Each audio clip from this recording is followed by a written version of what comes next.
Last night's primary set the stage for what may be the highest profile congressional race in North Carolina.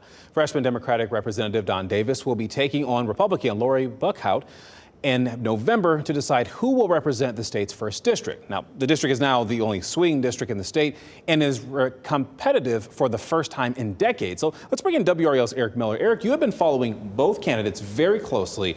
There's a lot on the line here. Yeah, absolutely, Chris. After redistricting, the state's congressional map now favors Republicans in at least 14 districts. The first, where Buckhout and Davis are running, stretches from part of Granville County to the coast and then down as far as Goldsboro and the Seymour Johnson Air Force Base. This race is likely to be very close and very competitive.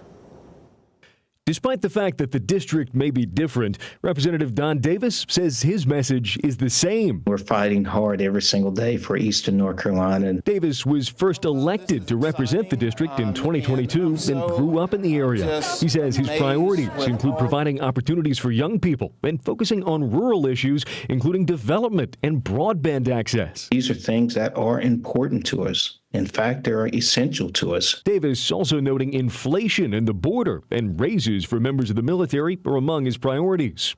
A 5.2% pay raise for military personnel and their families, the largest in 2 decades. Both Davis and his challenger, Laurie Buckhout, have military experience.